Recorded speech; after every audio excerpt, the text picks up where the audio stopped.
बड़ा धर्मगुरु होता है या बड़ा महान व्यक्ति होता है जो अपनी बात को रखने से पहले समय और परिस्थिति का ख्याल रखता है। अगर आप अपनी बात को रखते समय परिस्थिति और समय का ख्याल नहीं रखते तो शायद आपकी बातें कुछ ही लोग मानेंगे, हो सकता है कोई भी लोग ना माने। अगर आप अपनी बातों को रखते समय समय और परिस्थिति का ख्याल रखते हैं तो शायद आपकी बातें अधिकांश लोग माने।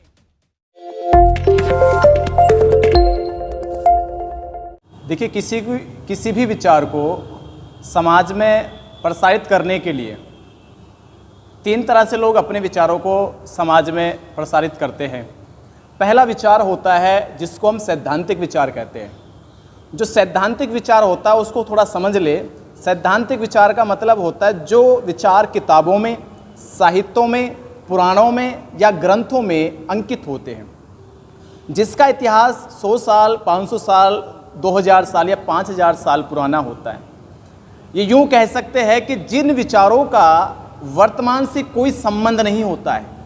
अगर हम लगातार सैद्धांतिक बातें करते हैं, साहित्यों की बातें करते हैं, तो वह मूल बातें समाज के वर्तमान से जुड़ नहीं पाती हैं, और जब समाज से वह बातें जुड़ नहीं पाएगी तो समाज उनमें रुचि लेना बंद कर देगा। हमारे अधिकांश जितने भी भिक्षु हैं या प्रचार करने वाले प्रचारक लोग हैं, वो अधिकांश इतिहास पढ़ाने में लगे हुए हैं। वो चीज़ें पढ़ा रहे हैं, सैद्धांतिक बातें कि साहित्यों ने क्या कहा है, ग्रंथों ने क्या कहा है, या हमारे 5000 साल पुराने इतिहास में क्या है। अब आप सोचिए, बुद्ध की वो देशना, जब बुद्ध कहते हैं कि वर्तमान में समाज को जो ज़रूरत है, जो समाज की नीड है, जिस चीज़ की आवश्यकता है, पहले हमें उसको दूर करना चाहिए।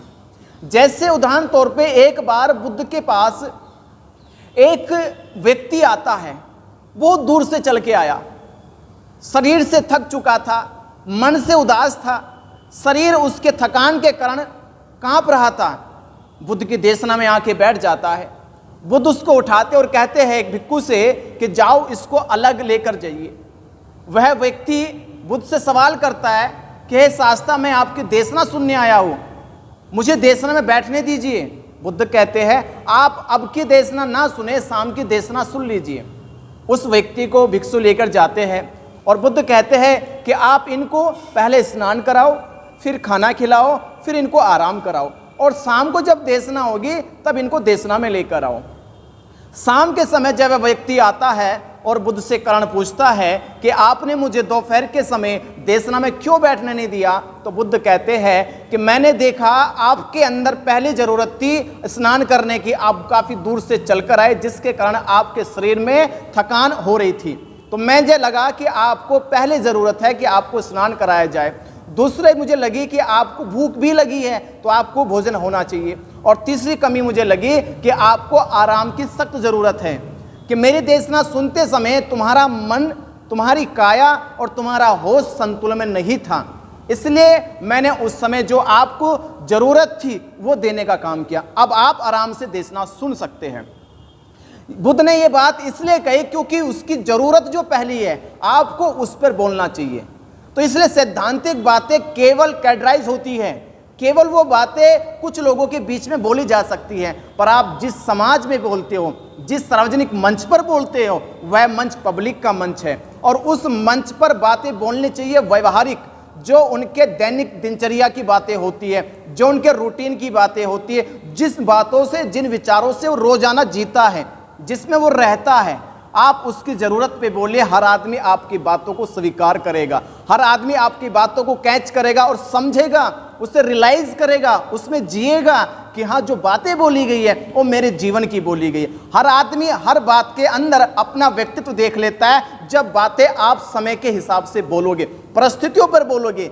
एक व्यक्ति ने कहा है कि व्यक्ति वही बड़ा धर्मगुरु होता है या बड़ा महान व्यक्ति होता है जो अपनी बात को रखने से पहले समय और परिस्थिति का ख्याल रखता है। अगर आप अपनी बात को रखते समय परिस्थिति और समय का ख्याल नहीं रखते तो शायद आपकी बातें कुछ ही लोग मानेंगे, हो सकता है कोई भी लोग ना माने। अगर आप अपनी बातों को रखते समय और परिस्थिति का ख्याल रखते हैं तो शायद आपकी बातें अधिकांश लोग माने। तो आज हमारे समाज में जितने भी बौद्ध भिक्षु है या जितने भी प्रचारक है, अधिकांश लोगों ने सैद्धांतिक बातों को रटा लिया है। बस तोते की तरह रटा रटाए जा रहे, इसने ये कहा, उसने ये कहा, उसने ये कहा। आप सैद्धांतिक बातों से समाज में बड़ा परिवर्तन नहीं ला सकते। दूसरी बातें होती है वर्तमान पे, यानी व्यवहारिक बातें करना। दूसरे कुछ लोग जो वक्ता होते हैं, जो समाज के प्रचारक होते हैं, जो समाज को दिशा देना चाहते हैं, दूसरे तरह के ऐसे लोग होते हैं जो व्यवहारिक बातें करते हैं, जो व्यवहार से जुड़ी बातें होती है। व्यवहार का मतलब होता है जब आप सुबह से लेकर शाम तक कि दिनचर्या की बातें करोगे, उसके खान पीन की बातें करो, उसके रहन सहन की बातें करो, उसके हेल्थ के ऊपर बातें करो, उसके हक अधिकार की बातें करो, उसके आम जीवन की बातें करो। जब आप आम जीवन की बातें करोगे तो आपसे हर आम आदमी जुड़ जाएगा, आपसे हर वो व्यक्ति जुड़ेगा जो अपने जीवन को उन विचारों में देखता है।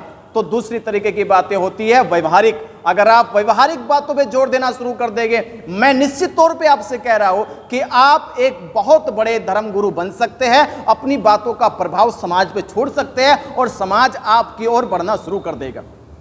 ये दो तरह की बातें होगी। और तीसरी सबसे बड़ी बात जिसको बुद्ध पुरुष कहते हैं, बुद्ध पुरुष कहते हैं कि वो बातें बोलनी चाहिए, एक दुनिया के अंदर जो क्रिएशन बातें होती है, जो क्रिएट की जाती है, उस बातों को बोलते हैं अनुभव की बातें।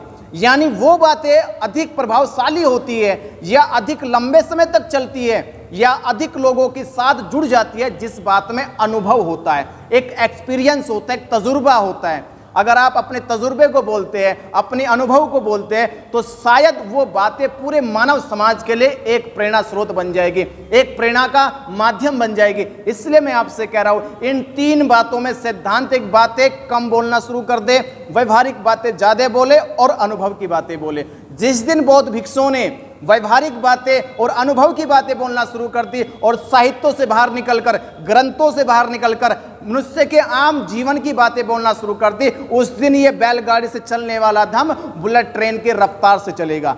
तो ये सबसे बड़ा पहला कारण है कि आज भिक्षुओं को या प्रचारकों को अपने अंदर प्रचार करने की कार्यशैली को, अपनी प्रेजेंटेशन रखने की कार्यशैली को थोड़ा सा उसमें परिवर्तन लाना होगा, उसमें सुधार लाना होगा।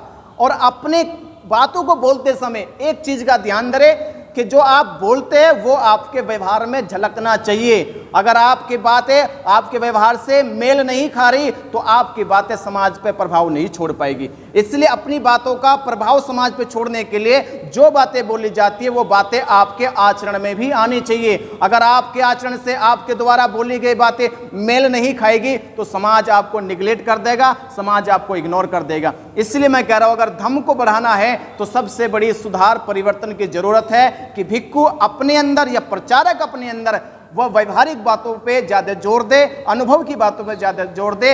इस बातों से करने वाले लोगों में बहुत बड़ा परिवर्तन आएगा।